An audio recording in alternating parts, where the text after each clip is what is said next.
Pour la première fois depuis longtemps, il va être nécessaire de redéfinir la monnaie, de préciser que des titres obligataires ne sont pas de la monnaie scripturale.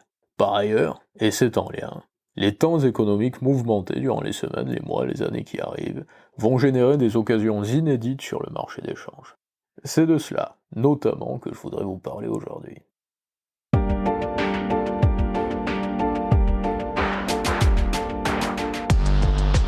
Vous écoutez À l'orée de l'écho, le podcast d'or.fr, présenté par Tom Benoît.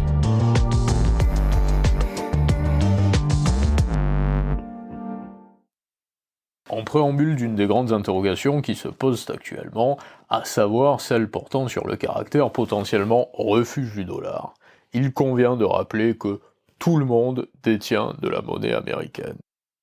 Je ne sais pas exactement si l'on peut parler d'instinct s'agissant de prévisions économiques, toujours est-il que, même si l'on croit en Donald Trump, en sa capacité à diriger, en la prodigieuse et, je dirais même, toute l'heure traditionnelle, historique, résilience des Américains, quelques corrections sur les marchés actions US ne s'inscrivent vraiment pas dans des scénarios qu'il faudrait exclure. Le dollar américain peut-il être une valeur refuge et être, en même temps, la propriété de tant de groupes, tant de sociétés, tant de personnes, partout dans le monde? Mon sentiment est que, quoi qu'il en soit, le marché des devises sera incomparablement plus volatile qu'il ne l'a été jusqu'à présent. C'est aussi pour cela qu'il ne faut jamais donner de conseils, simplement partager des impressions. Car au moment durant lequel les données arrivent à l'oreille de celui qui les entend, il est toujours un peu trop tard, parfois même beaucoup trop tard. La situation a changé. Les vérités d'hier n'en étaient pas de fausses, mais elles sont obsolètes. Les réalités, défraîchies, ne peuvent être qu'illusions ou regrets, pas des opportunités. Précisément, à mon avis, durant les mois qui viennent, le dollar s'appréciera face à l'euro, et l'euro perdra de sa valeur face au dollar. Cela n'empêche pas qu'une légère correction sur le dollar, vis-à-vis des autres monnaies, ait lieu d'ici environ un bon trimestre. Ne sous-estimons pas l'anticipation de l'instauration par Trump de droits de douane qui, finalement, pourraient être à chaque fois moins importantes qu'annoncées. Il y en aura, bien sûr. Mais peut-être, on peut le supposer, le subodorer, l'imaginer à des pourcentages inférieurs aux annonces qui auront été faites. Mon idée est, les barrières tarifaires, les droits de douane, les tarifs, stimuleront le dollar. Sauf si elles sont trop attendues et inférieures aux estimations, en pourcentage, dans leur application.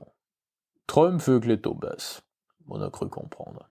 Mais la Federal Reserve restera relativement prudente, et les taux directeurs de la Banque Centrale Européenne, notre BCE, de la Banque d'Angleterre et de la Banque de Chine seront davantage abaissés que ceux de la Federal Reserve. Les économies européennes seront, à l'agonie c'est peut-être un petit peu fort, mais étouffées. Elles ont besoin. Pas l'économie américaine, pas l'économie des USA. Et il y a fort à parier pour que l'administration Trump et la Federal Reserve, qui travailleront de concert, je dirais même qui s'entraideront, prennent soin d'éviter que les Américains soient écrasés par l'inflation. Ce serait mauvais pour la Federal Reserve, ce serait mauvais pour les États-Unis, ce serait très mauvais pour Donald Trump. En effet, si les taux américains ne baissent pas significativement, il faut clairement s'attendre à une période de turbulence sur le marché action. Dans ce cas, plus encore que lors de situations semblables observées par le passé, le cours de l'or montera en flèche, conforté par des facteurs multiples. De plus en plus d'investisseurs privés auront intellectualisé la projection d'une hausse dont le caractère pourrait être qualifié de spéculatif. Purement spéculatif. L'or a augmenté de 13,8% en 2023, puis de 30% en 2024. Par ailleurs, plus le temps passe, et plus les investisseurs ont connaissance d'une donnée contemporaine notable. Les banques centrales se ruent littéralement sur l'or. Elles s'en sont procurées plus de 1000 tonnes durant la dernière année écoulée. La Pologne a fait partie des plus gros acheteurs, avec une acquisition de 90 tonnes pour la simple année 2024, ce qui propulse le pays à la 13e place mondiale en termes de réserve d'or. Ceux qui veulent répandre l'idée que les institutions ne perdront pas une once de leur pouvoir actuel font fausse route.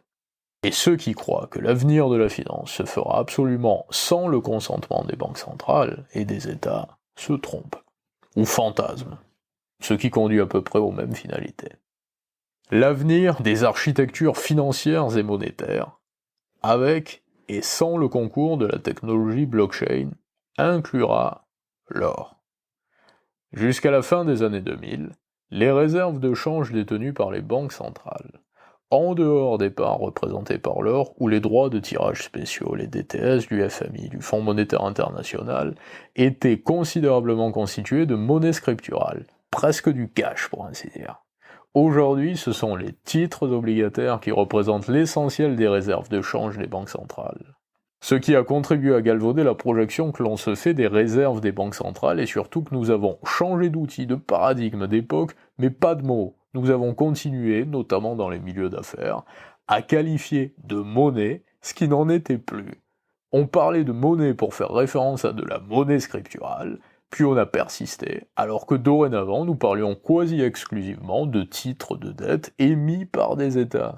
À partir du moment où la banque centrale d'un pays détient, par exemple, 50 milliards de dettes françaises libellées en euros, il est d'usage de déclarer que le dit pays détient 50 milliards d'euros de réserves de change. C'est là parce qu'il a été bien à la mode de considérer que des États comme la France ne pouvaient pas faire faillite, et que quoi qu'il puisse se produire dans le cours du monde, la dette émise finirait bien par se convertir en cash, pas en liquide, mais en monnaie scripturale. La France n'a jamais fait défaut sur sa dette. Si, mais il y a si longtemps que ça n'incarne aucun sens particulier aujourd'hui. En 1797, lorsque nous avions fait défaut, la situation était en effet bien différente. La dette était beaucoup plus localisée, c'était des prêteurs français qui avaient été perdants. Aujourd'hui, la structure de notre dette n'a plus rien de semblable. D'ailleurs, on ne rappellera jamais assez que la part de dette achetée par des privés est insignifiante. La dette publique est majoritairement achetée par des compagnies bancaires ou financières, dont les activités sont encadrées, pour des raisons plus ou moins opaques, par des organisations qui leur imposent de détenir de la dette high value, de la dette de première catégorie, des titres fort convenablement notés par les quelques agences de notation. En janvier 2025, il y a donc seulement quelques semaines, la France a émis environ 10 milliards de titres de dette sur les marchés financiers. Non seulement tout a été placé, mais la demande a été environ 13 fois supérieure à l'offre. Avec cette simple communication par le biais des agences en charge de la manœuvre, notamment France Trésor, la France aurait donc été en capacité de lever 130 milliards d'euros sans effort particulier. Acheter de la dette française rapporte tant que cela? Ou alors, est-elle vraiment si sûre? Non plus. Cependant, c'est encore ce que décrètent les agences de notation comme Fitch, Moody's ou S&P. Aujourd'hui, un foyer qui s'endette sur 20 années s'acquitte d'un taux d'intérêt légèrement inférieur à celui qui serait réglé par la France pour s'endetter sur la même durée. Cela pose un problème philosophico-économique considérable. D'une part, nous partons du principe que la dette de la France est un actif des plus sûrs. Et par ailleurs, nous constatons que la prime de risque est inférieure lorsque de l'argent est prêté à un privé. Alors, bien que je déclarais plus haut ne pas affectionner particulièrement les prédictions, je vais me permettre une supposition. Ce dernier élément, s'ajoutant aux autres, allant vers la même direction, laisse sûrement présager que les principales notes de la dette française seront abaissées prochainement. Moody's avait bien précisé dernièrement, lorsqu'elle s'est contentée d'apporter une perspective négative à la note de la France, que son maintien était conforté par l'épargne abondante et la diversité de l'économie du pays. Effectivement, la tradition veut que les États, même acculés, savent déployer des moyens inimaginables au préalable afin d'user de la richesse privée de leurs concitoyens et ainsi de ne pas faire défaut. Sauf que, si ces plans semblaient bien être dans les tiroirs, leur application dépend beaucoup plus de la puissance de l'Union européenne, fabuleusement fragilisée par l'arrivée récente d'un Donald Trump en sur-régime. Là encore, il s'agit d'un facteur qui, contribuant à rendre la dette des États européens plus risquée et complexe, participera proportionnellement à solidifier les convictions faisant se tourner certains vers l'or. Je note au passage que la puissance de l'euro n'a jamais été aussi artificiellement gonflée qu'à présent. L'euro tire sa valeur sur le marché d'échange en partie du fait que des quantités massives de dettes sont émises, libellées sous son blason par des États dont l'insolvabilité dans le temps ne laisse plus beaucoup planer de doute.